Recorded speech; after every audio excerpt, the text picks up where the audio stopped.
La Guerra de Independencia tuvo enormes repercusiones para toda la sociedad novohispana. Las manifestaciones violentas que se fueron sucediendo a partir de la arenga que Miguel Hidalgo hizo en la madrugada del 16 de septiembre de 1810 fueron provocando que una gran parte de la población sufriera las consecuencias de esta inicial guerra contra el dominio de los españoles en esta Nueva España.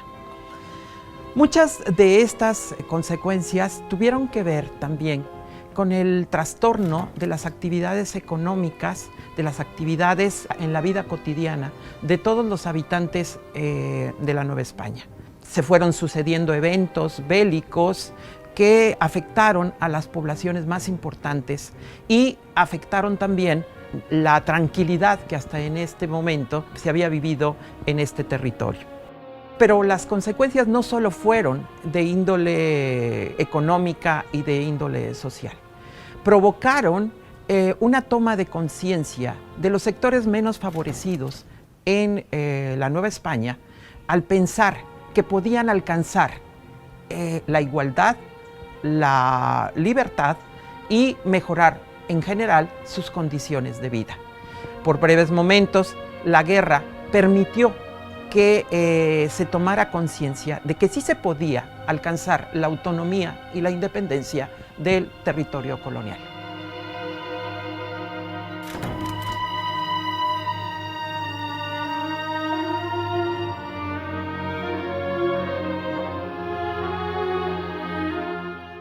Bienvenidos a esta serie de programas, La Independencia de México, Ideales, Expectativas, Retos.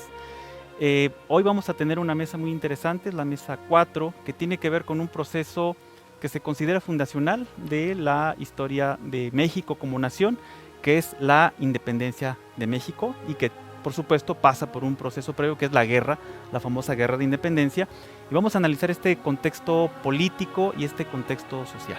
Hoy nos acompañan tres excelentes historiadores, camaradas también, el doctor Paulo César López, el doctor Michael Ducey, la doctora Giovanna Celaya.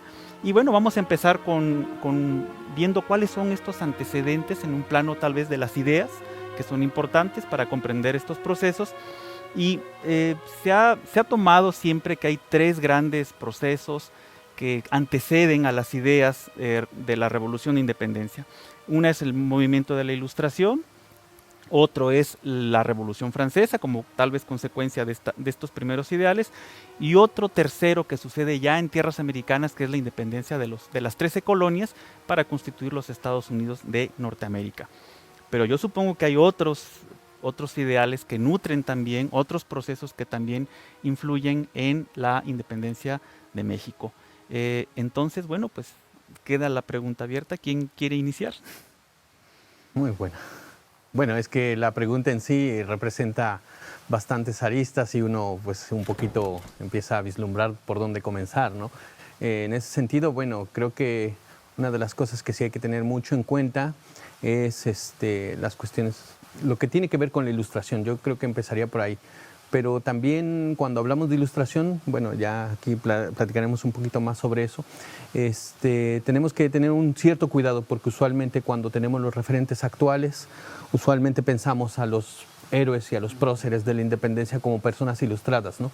Creo que es necesario, sobre todo a estas épocas, ubicar ciertos elementos que hasta hace poco teníamos muy presentes sobre estas realidades y sobre estos movimientos, ¿no?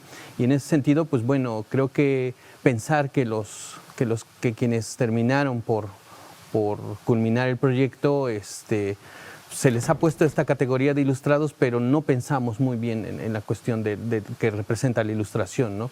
Y yo abogaría un poquito en el sentido de que la Ilustración, ahora a raíz de varios estudios que se han hecho regionales, no solamente aquí, sino en Europa, se puede ir contextualizando de otra manera, ¿no? Y sobre todo, ya ahora se está viendo mucho esta cuestión de la Ilustración que tenía que ver más con cuestiones de formar hombres de Estado, ¿no? Hombres de orden.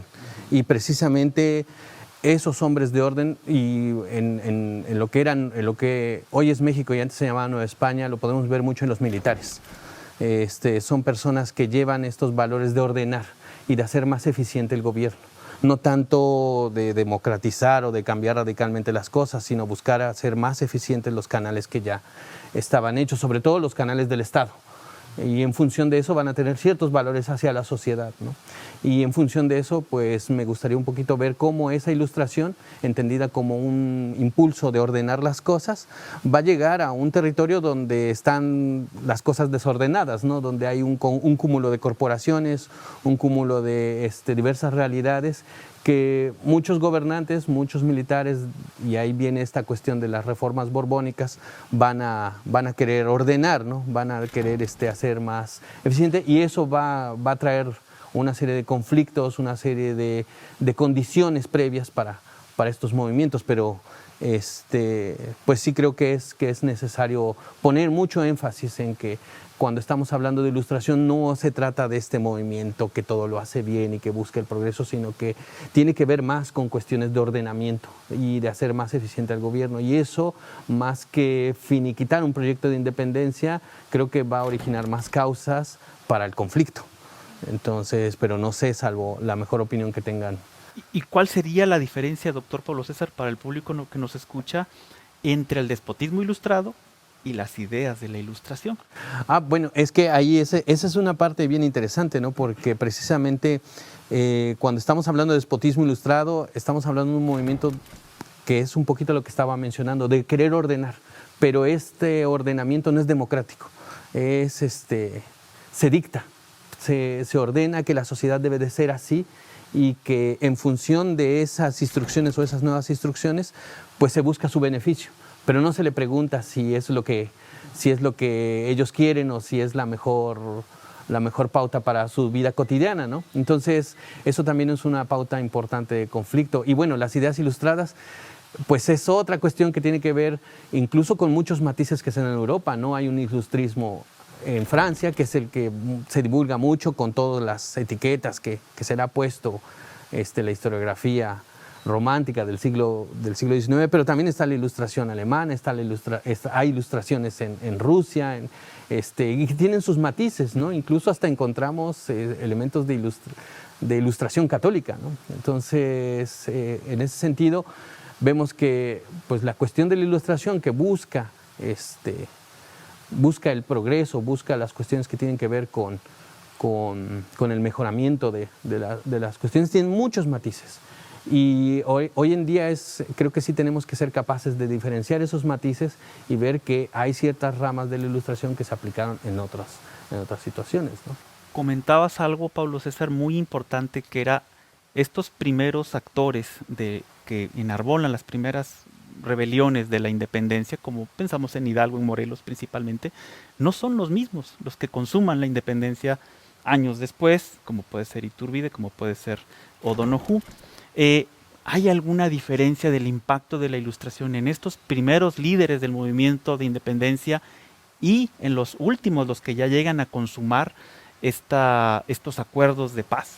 Híjole, es interesante la pregunta, pero no sé si tendría la respuesta correcta en función de que, como estamos hablando de estos matices, o sea, usualmente cuando vemos el pasado, le ponemos categorías y usualmente pensamos que los que consumaron la independencia eran unos criollos ilustrados, pero ahí es donde tenemos que partir de los matices que se van dando en diversas etapas de la guerra, porque también incluso cuando se retoma la cuestión de la independencia, no se piensa que es un solo movimiento el que surge en 1810 y que culmina en 21, pero en todos esos años hay diversos matices, ¿no? Yo creo que estas cuestiones de ilustración, para mi punto de vista, están más enclavadas en la insurgencia organizada, en estos jóvenes que pelearon junto con Morelos y que fue un periodo de 1813 a 1815, que fue donde Morelos estaba ahí. Creo que ahí sí hay una cuestión ilustrada dentro de la organización insurgente. O más visible en ciertos parámetros, ¿no? Pero, por ejemplo, si tenemos en cuenta la insurgencia popular de 12, ahí es donde más bien las clases populares están en contra de estos ordenamientos que desde el gobierno se daban, ¿no? Entonces, que tiene mucho, esos movimientos del gobierno tienen mucho de de ilustrado, ¿no? Por decirlo de alguna manera, ¿no? Entonces, creo que sí hay que partir en cuestiones de matizar regiones, matizar momentos, y en ese sentido tendríamos unas explicaciones más interesantes. Muy bien. Doctor Michael Ducey, la Revolución Francesa se toma como también un antecedente directo de la independencia de México. ¿Hasta qué punto podemos considerar que esto tiene realmente una fuerza de interpretación como para realmente argumentar que fue un antecedente directo?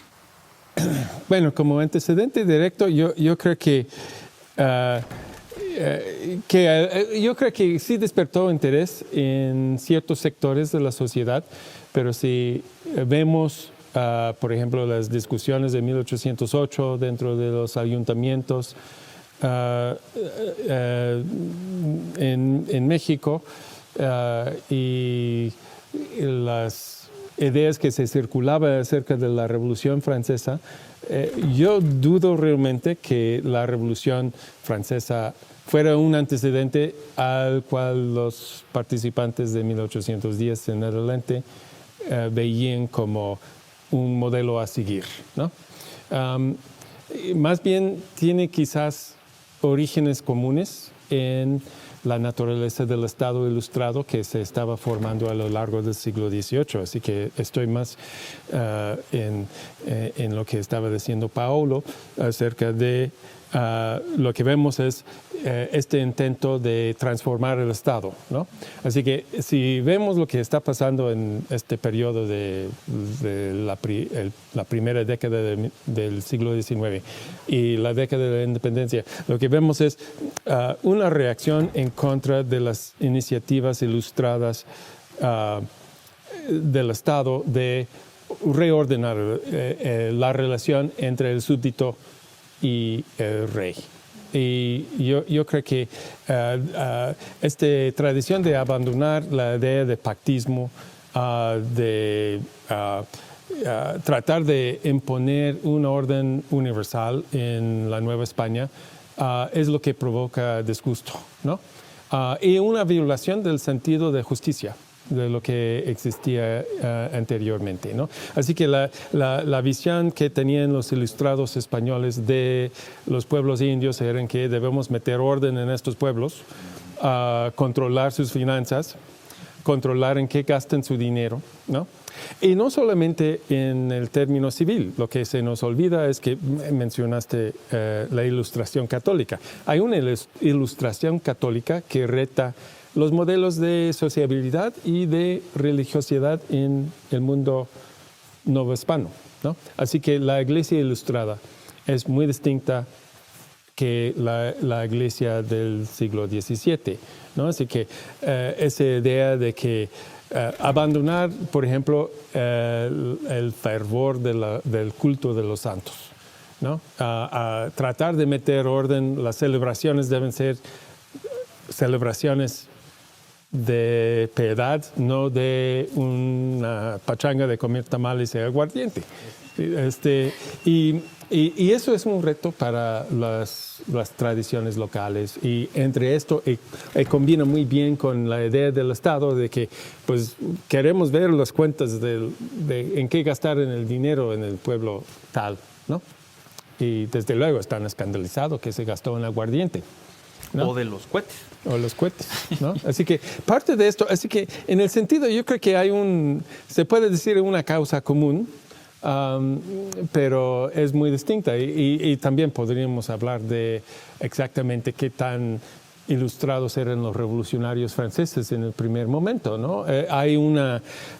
Tenemos esta visión de que los franceses muy ilustrados y blanquitos y todo, pero lo que vemos es también, si vemos los parlamentos en Francia, están utilizando un discurso del antiguo régimen para retar las acciones del Estado déspota de los reyes franceses, ¿no? Así que se evoluciona muy rápidamente a adoptar posiciones más lo que identificamos con ilustrados. Eso es lo interesante, ¿no?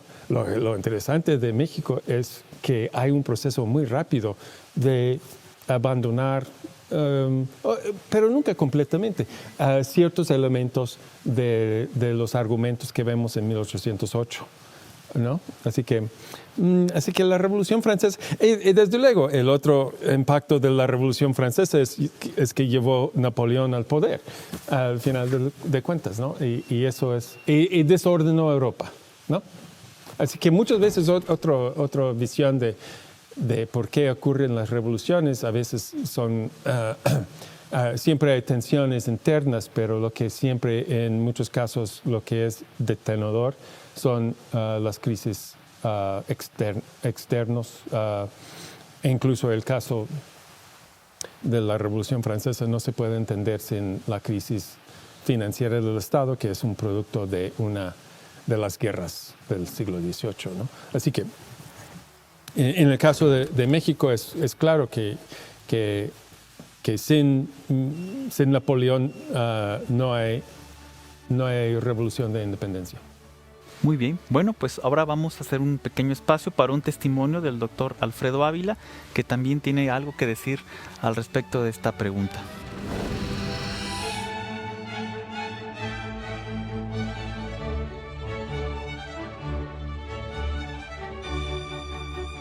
El ejemplo de la Revolución Francesa, de la independencia de Estados Unidos, estuvo siempre presente en los periódicos y en los documentos de los insurgentes.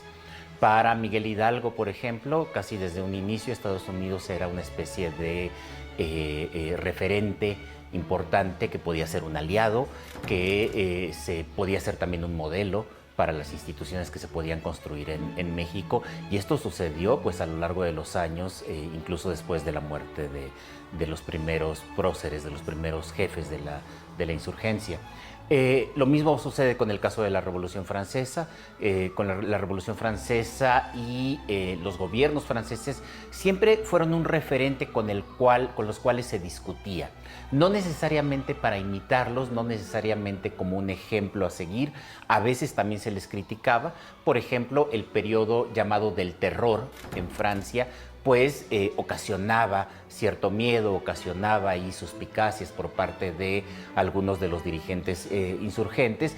Eso en cuanto al ejemplo de Estados Unidos y de Francia, que como se ve no es tan directo, no es simplemente una influencia directa, sino que en realidad se discuten y están presentes, pero no se aceptan del todo. Y el caso de la Ilustración es mucho más complejo, porque en realidad la Ilustración tuvo muchas formas y muchas vertientes. Y entonces encontramos pensamiento ilustrado en gente que estaba a favor de la independencia, pero también en gente que estaba en contra de la independencia. Hay que recordar que la Ilustración promovía fundamentalmente un pensamiento racionalista, es decir, establecer un orden, establecer un nuevo orden político, social, a partir de la razón y no a partir de las tradiciones o de la costumbre. Y entonces esto explica por qué gente como José María Morelos pues está pensando también en la formación de un congreso, en la formación en la elección de representantes de una constitución que racionalice el orden político y que evite la arbitrariedad del poder, que es la característica más importante que tenía el gobierno monárquico absolutista. Entonces, allí está presente la Ilustración, pero también está presente la Ilustración del lado contrario, también está presente la Ilustración cuando en España misma se está formando una constitución y se están siguiendo también procesos de división de poderes y establecimiento de derechos. Entonces, lo que tenemos que atender con la Ilustración es que tiene muchas variantes, no tiene una sola, tiene muchas variantes, y que siempre, además para el caso particular de Nueva España, que era una sociedad tremendamente católica, muy arraigada, pues es una Ilustración que siempre tuvo ciertos límites, y esos límites tenían mucho que ver con la religión, por supuesto. Por otra parte, tenemos otro proceso que está más cercano geográficamente tal vez, pero da la impresión que más distante en cuanto a comunicación, en cuanto a circulación de ideas, y es la independencia de las 13 colonias, que es incluso anterior a la Revolución Francesa. En este sentido, doctora Giovanna Zelaya, ¿qué tanto podríamos decir que la Revolución de Independencia de las 13 colonias impactan a este pensamiento independentista en la Nueva España? Pues yo creo que si en otras cápsulas hemos reivindicado que tendríamos que pensar el siglo XVI como el siglo de las conquistas, creo que el siglo XVIII, el tardío siglo XVIII y primeras décadas del siglo XIX, habría que reivindicarlos como el periodo de las revoluciones. Es decir, no es una revolución, sino son las revoluciones que tuvieron mayor o menor impacto, como mayor o menor capacidad de acción y de injerencia sobre otros procesos. A veces pensamos que solo en el siglo XXI tenemos mayor velocidad de las comunicaciones porque tenemos una serie de medios electrónicos que nos permiten comunicarnos de manera más expedita. Pero la verdad es que lo que encontramos en el siglo XVIII es que la capacidad de circulación de información y de la información fue muy acelerada, mucho más de lo que quisiéramos reconocer. De tal manera que todo esto que está pasando, todos estos distintos procesos y confrontaciones que, digamos, se inscriben en este periodo como de las revoluciones, circulan ampliamente entre buena parte de la élite política, la élite económica, pero también, digamos, en la generalidad de la población que a través de medios impresos, de comunicaciones, del rumor, del pasquín, de una serie de otro tipo de comunicaciones se van enterando, ¿no? Tenemos, por supuesto, el modelo de la Revolución Francesa, tendríamos el modelo de la Revolución Norteamericana, pero también tendríamos, por ejemplo, que es mucho más cercano, el modelo Haití. Ese es el, digamos, en términos de la acción y de la respuesta de los actores sociales, hacia qué modelos habría que seguirlo. Dos cosas quisiera como también señalar sobre ese tema. Primero, la importancia que habría que considerar de pues, el tardío siglo XVIII y de lo que va a tener en efectos en principios del siglo XIX. Y lo otro tiene que ver, digamos, con la importancia de los tiempos que ya mencionaban mis colegas respecto a cuándo estamos situando estos movimientos, ¿no? ¿Dónde podríamos empezar a encontrar mecanismos y capacidad de acción y de respuesta? Virginia Guedea, una de las grandes historiadoras especialistas sobre la guerra de independencia, lo que nos propone es que, digamos, tengamos dos momentos en términos de tiempo, pero también como podamos clasificar como dos acciones respecto a cómo se responde a esos movimientos. Decía que hubo como dos vías, una vía política, y es, digamos, la capacidad de acción de los actores sociales para responder a una serie de inconformidades, y lo hicieron, digamos, por una vía política dentro del propio sistema, ya sea a través de formación de juntas, a través de convocatoria a cortes, a través incluso de las constituciones. Y luego tendremos la vía de la revuelta, la vía, digamos, de la acción revolucionaria. Esa es la otra vía. Y es ahí donde lo que decía Paulo sobre pues, la cantidad de matices que vamos a encontrar, diferencias regionales y territoriales, creo que está presente. En la vía política, digamos, y retomando el proyecto de Virginia Guedea, ahí creo que sí habría que empezar a reconocer la importancia que va a tener en la movilización y la acción política por parte de ciertas comunidades de lo que pasó en Estados Unidos, sobre todo al nivel de acción de las élites de las corporaciones. Pero es solo un modelo que vieron, que pudieron seguir, que escucharon, que entendieron. El otro modelo, creo yo, que está dentro de la propia constitución de la monarquía, ¿no? Es decir, la idea de la convocatoria a cortes, que es una tradición añejísima, o sea, más o menos se fortalece en el siglo XV, en el siglo XVI, la convocatoria a cortes. Esa fue una primera acción y respuesta. La otra acción, sin duda, fue que, recordando a la incursión de Napoleón, digamos, la idea de que se tendrían que transformar las monarquías. Las monarquías ya están, según el proyecto de Napoleón, son monarquías constitucionales. Es el primero que convoca la reunión de Bayona y que tiene una constitución en Bayona, es que quiere decir, vamos a hacer monarquías constitucionales. Estas son las otras vías. Entonces yo creo que la circulación de ideas, la circulación de proyectos, no toman un solo modelo, sino se están escuchando constantemente y están dialogando. Y dependiendo de los momentos de las revoluciones, uno u otro proyecto tendría más acción. Si ponemos en el caso novohispano, entre 1808 y 1814-15, La vía que tendríamos es la vía mucho más autonomista. Y eso, digamos, todo el movimiento político y las ideas está inscrita en ese movimiento.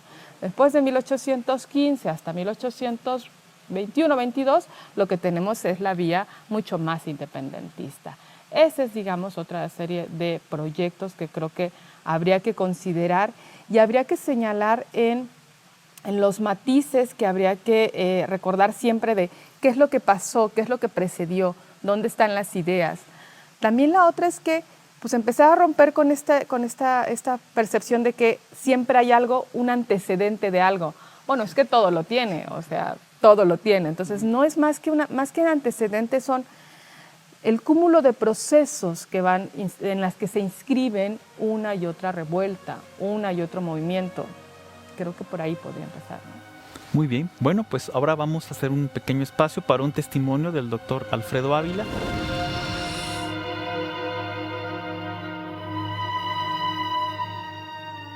Un elemento que casi siempre se nos olvida, que es el eco de la Revolución Francesa en América, el eco más directo de la Revolución Francesa en América, que es la Revolución Haitiana, que también, por supuesto, ocasionó en términos generales mucho temor en muchas personas, no solamente del bando realista o de la gente que estaba a favor de mantener la unión con España, sino también incluso en muchos insurgentes que tenían ciertos temores por la violencia de la insurrección haitiana y la independencia de 1804 de ese país.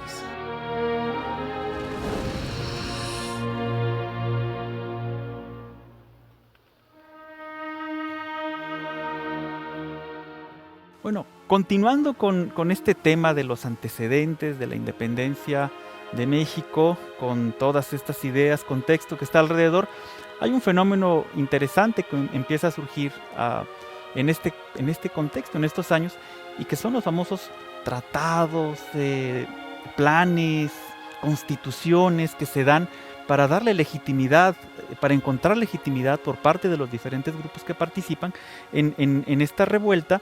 Y hay dos muy importantes, pero yo supongo que ustedes pondrán acento tal vez en algunos otros más. Uno es el Congreso de Anáhuac y otro es la Constitución de Apatzingán. Creo que más o menos estamos más familiarizados con la Constitución de Apatzingán y posteriormente con los tratados de Córdoba, ¿cierto? Pero en el caso de estos documentos que le dan una justificación legal, por decirlo de alguna manera, y que también le dan una fuerza de un sustento a un grupo que manifiesta en un discurso coherente, articulado, su postura, sus ambiciones, su plan a final de cuentas de gobierno. ¿Qué podemos decir de la importancia de estos documentos? Pues yo creo que quisiera empezar hablando un poco de las elecciones que convocó José María Morelos para el Congreso de Anáhuac, ¿no? Es una serie de documentos que surgió de ahí que son muy interesantes, porque lo que vemos ahí es una organización de unas elecciones, pero del antiguo régimen, ¿no? Son elecciones donde ellos convocan a los pueblos a elegir sus representantes. En un sentido es muy radical, porque jamás había existido algo así en la Nueva España, ¿no? Así que, bueno, se puede decir el antecedente de Cádiz, pero este fue distinto a la convocatoria de las elecciones de Cádiz, porque lo que hizo Morelos fue convocar a los pueblos. Y cuando hicieron las juntas electorales, lo que se ve es una visión de la participación de los grupos indígenas como identidades corporativas. Y además de eso, los militares como una entidad corporativa del ejército insurgente. Y segundo, otros grupos que representan la otra parte de la comunidad, ¿no? Así que son elecciones que fueron organizados alrededor de algunos conceptos acerca de las elecciones, donde el objetivo de la elección no es no es como que la representación de habitantes votando por un representante, sino de estos intereses corporativos que existen en la sociedad que dan legitimidad a estos nuevos representantes que van a votar por los miembros del Congreso, ¿no? Así que es un proceso que es más parecido a una elección del Parlamento inglés, donde el voto es corporativo, pero no son elecciones controlados tampoco, ¿no? Son elecciones donde existen estos grupos, son casi como cabildos abiertos, donde participan distintos grupos en las localidades. Así que lo que sí es interesante ahí es que esta participación que se hizo extensivo para formar estos nuevos cuerpos deliberativos, ¿no? Además de eso, es un sistema donde vemos como que la construcción de una identidad más allá de los pueblos. Los pueblos colaboran en elegir representantes de intendencias. E incluso el momento de la elección es un momento para crear nuevas intendencias. Tecpan, ¿no? La intendencia de Tecpan es creado por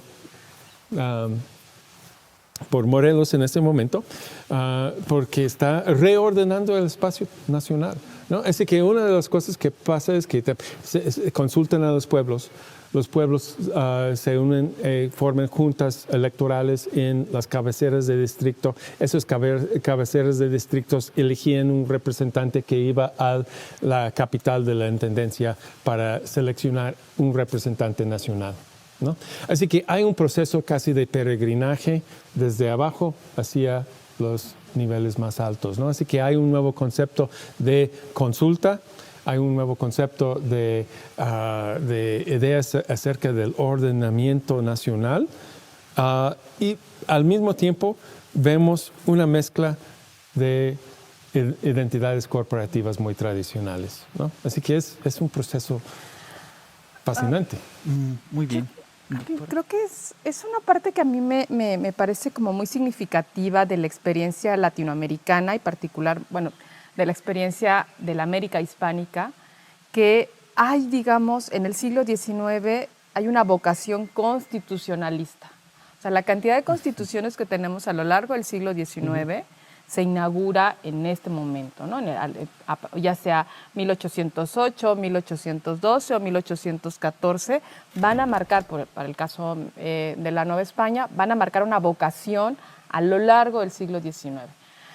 Recurrentemente los grupos políticos, los grupos militares van a terminar en una constitución más pequeña, más grande, más específica, más general, va a haber una vocación. Pero lo significativo de ese espíritu americano en términos constitucionales es la continuidad de las corporaciones, la fuerza de los actos corporativos, de los grupos corporativos, que también eso le da una mezcla y una condición muy particular a las experiencias americanas. Y creo que esa es una parte que hace también tan complejo entender por qué se siguen generando constituciones y son constituciones que no logran llegar a los acuerdos y a los consensos necesarios para permanecer. Entonces hay que volver a convocar a una constitución, porque es la fuerza de las corporaciones lo que está ahí. Ahora bien, si uno piensa como en esta matriz también de elegir electoral, la parte, digamos, de votar, tampoco era tan desconocida en el mundo novohispano. ¿Por qué? Porque tendríamos los cabildos de indios que funcionaban también a través de elecciones desde el siglo XVI al siglo XVII. En los cabildos españoles o hispánicos, los vecinos también podían, cuando había cabildos abiertos, votar sobre alguna decisión. Eso lo tendremos en varias experiencias. Las corporaciones de comercio, los consulados, por ejemplo, también votaban para quienes iban a ser los priores y los cónsules en algún momento, no siempre, pero hubo, digamos, las cofradías, las corporaciones religiosas también tendrían esta vocación. Sí. Es decir, hay una vocación electoral, hay una vocación de voto, pero es una vocación corporativa. El fenómeno más fascinante para mí es que eso se combina con la experiencia constitucional que vamos a tener a lo largo del siglo XIX y que uno desde hoy parecería que entra en conflicto, pero para ellos no entró en conflicto. Encontraron mecanismos de interlocución en esa vocación constitucionalista.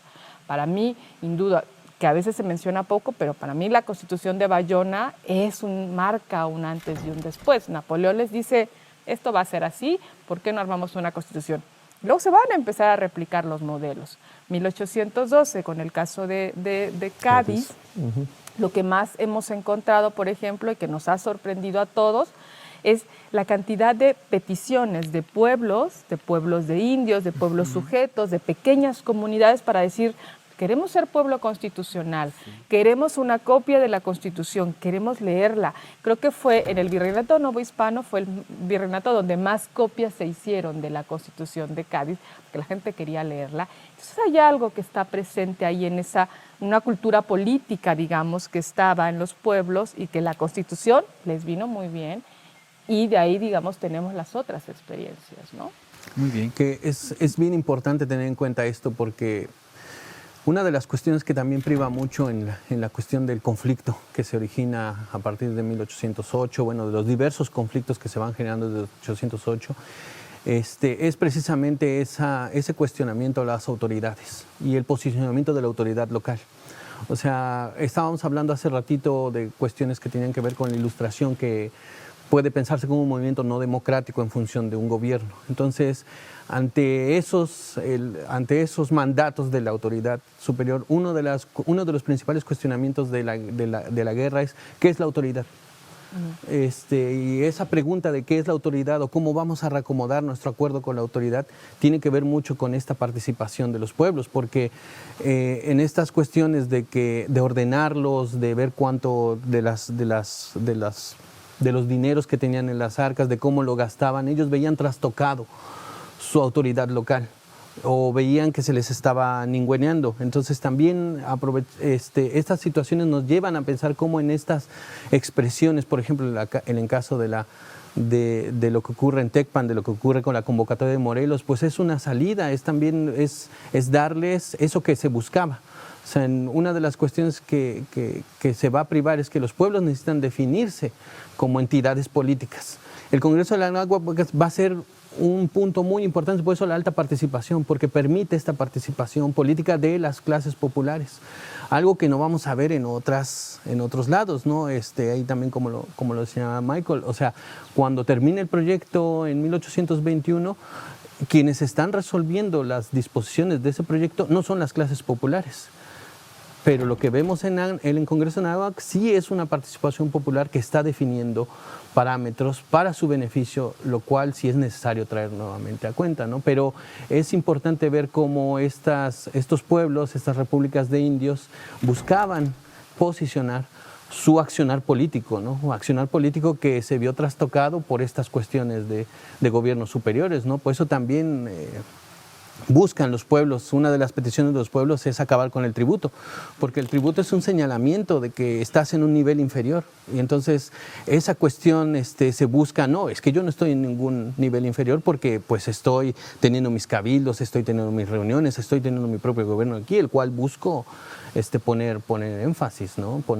Enaltecerlo, ponerlo en la figura pública. Doctor Pablo César, y respecto a la Constitución de Apatzingán, y respecto a el Congreso de Anáhuac, ¿cuáles serían las diferencias fundamentales?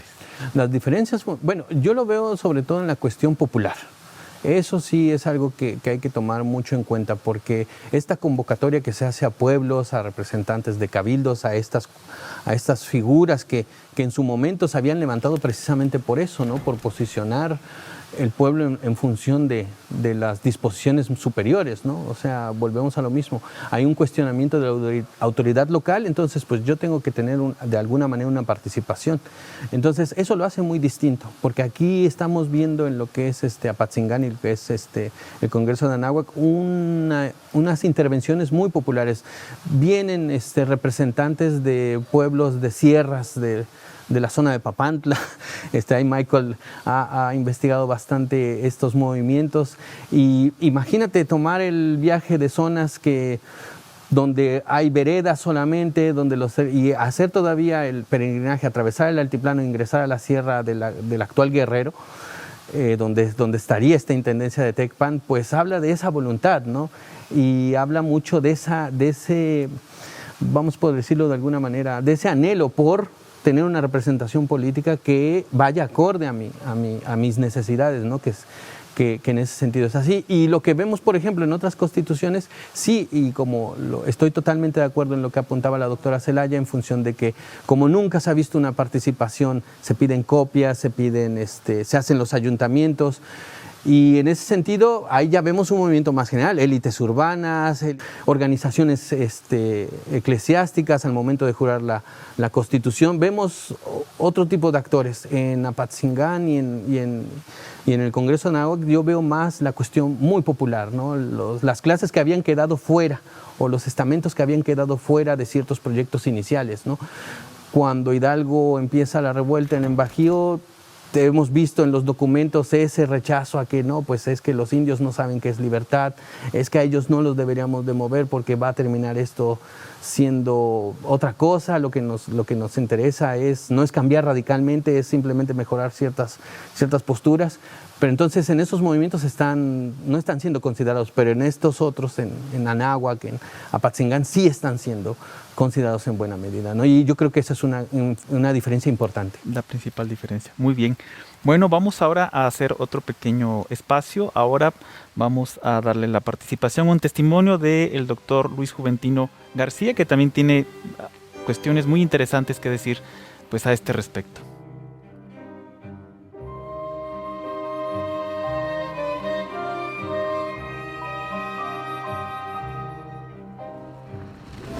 Sí, bueno, fueron dos maniobras, formas de organización de la insurgencia. Fueron iniciativas para constituir un gobierno propiamente americano que estaba ya marcando un parteaguas, porque ya fue la primera declaración pública, abierta y legalmente constituida, que buscaba ya separar formalmente al antiguo virreinato de la Nueva España del dominio de la monarquía española. Es decir, a partir de ese momento se estaba ya decretando la independencia de América, de la América septentrional, con respecto a no solamente a España, ¿no?, sino a cualquier nación extranjera. Y es importante porque, bueno, en principio efectivamente, ¿no?, es la convocatoria para la reunión en el Congreso de la Anáhuac, que era el nombre con el cual se le pretendía llamar a la nueva nación. O sea, el nombre de México viene un poco después, pero en principio se le convocó en la ciudad de Chilpancingo, y posteriormente, fruto de estas discusiones y de estar pues un poco escapando de la persecución realista, en Apatzingán finalmente los debates desembocan en la Constitución de Apatzingán, ¿no?, donde va a establecer también pues, los derechos a los cuales tenían acceso los ciudadanos. Justamente, que algo importante es que establecía la residencia de la soberanía en el pueblo, en la nación, y esta era la depositaria de la misma, y tenía la potestad de constituir su propio gobierno, ¿no? También se decretaba la abolición de la esclavitud, de la servidumbre, de la tortura, también establecía la división de poderes, y buscaba pues, construir pues, un gobierno equilibrado, ¿no?, justamente que propiamente constituido también por americanos, porque justamente había sido una reivindicación, ¿no?, a partir de la cual se había iniciado el movimiento, la lucha por la independencia. Entonces, digamos que tanto la convocatoria del Congreso como la expedición de la Constitución de Apatzingán, el 22 de octubre de 1814, marcaron el corolario, el punto culminante de la organización insurgente, ¿no?, que justamente al principio, si nos regresamos al 1810, septiembre, hasta la captura de Miguel Hidalgo, hasta la derrota en Puente de Calderón, pues, específicamente hablando, pues si algo se había criticado a la insurgencia y había despertado cierta animadversión por parte de las élites que en principio habían simpatizado con la causa, era que carecía de una organización, de una disciplina que permitiera pues construir un gobierno con bases sólidas. Bueno, retomando entonces, tenemos ya que hay una serie de cuestiones que están alrededor, de contexto, de procesos que suceden en Europa, de procesos que también suceden en América, que se relacionan de alguna manera con este movimiento de independencia. Hay otros factores, por supuesto, de carácter social, económico, cultural. Creo que nos hemos centrado más en la parte política, ¿cierto? Y en sus derivados.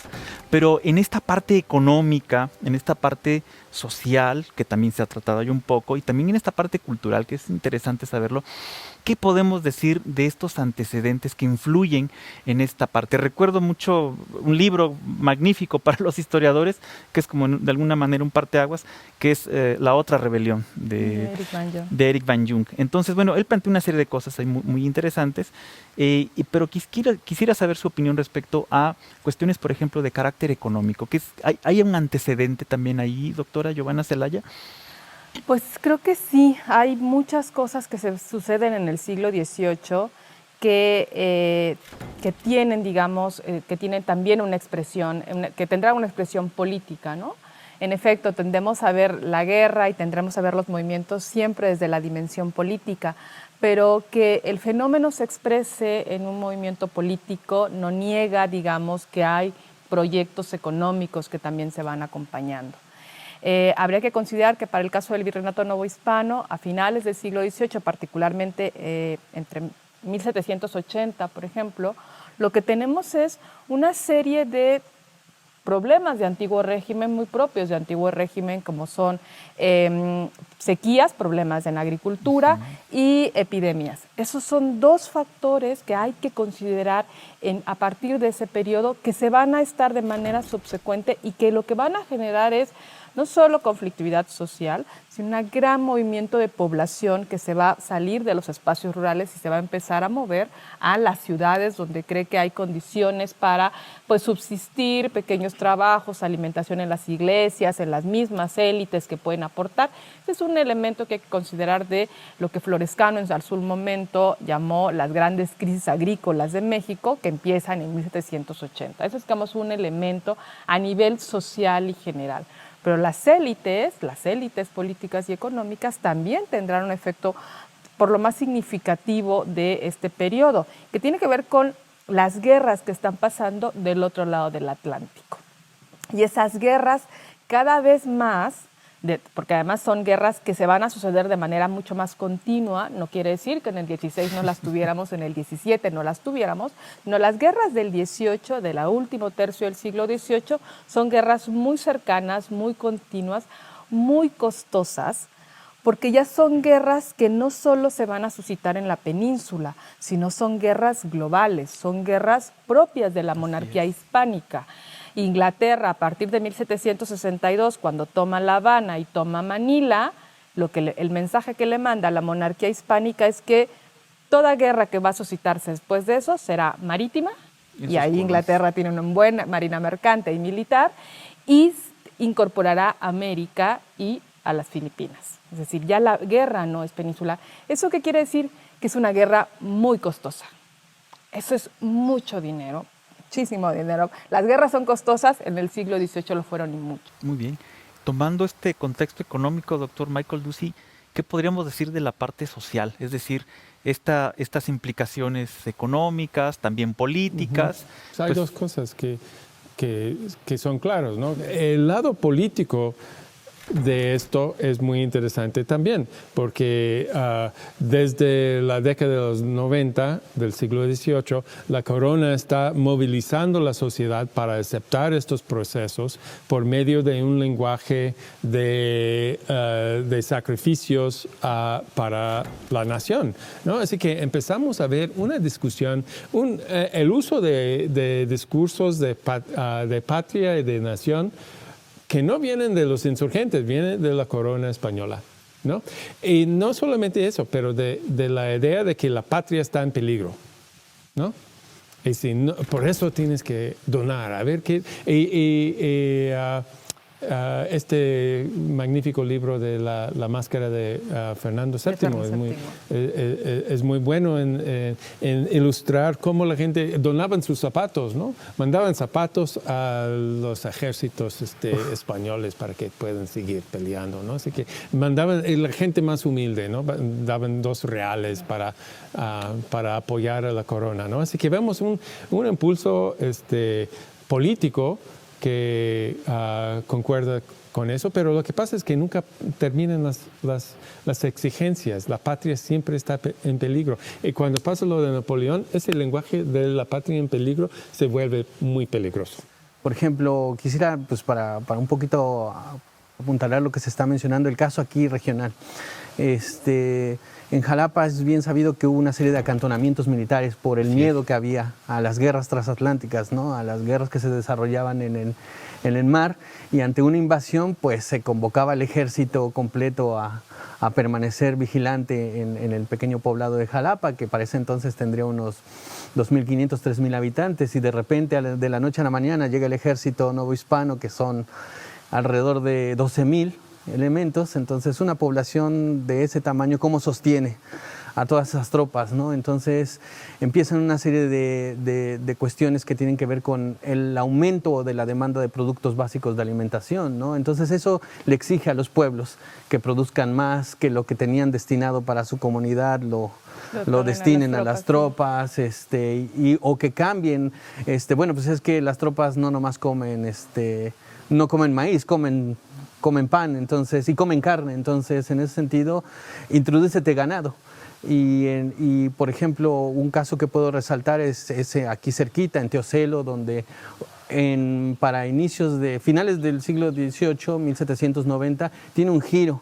Hay tierras comunales que se dedican al maíz y las dedican inmediatamente a la ganadería. Claro. Y eso crea conflictos en la comunidad, ¿no? Bueno, pues han sido realmente aportaciones muy interesantes. Vamos a cerrar esta mesa. Les agradezco mucho su participación y los invitamos también a que estén pendientes del próximo programa. Seguiremos hablando de otros temas pues muy interesantes de la historia de México. Muchas gracias.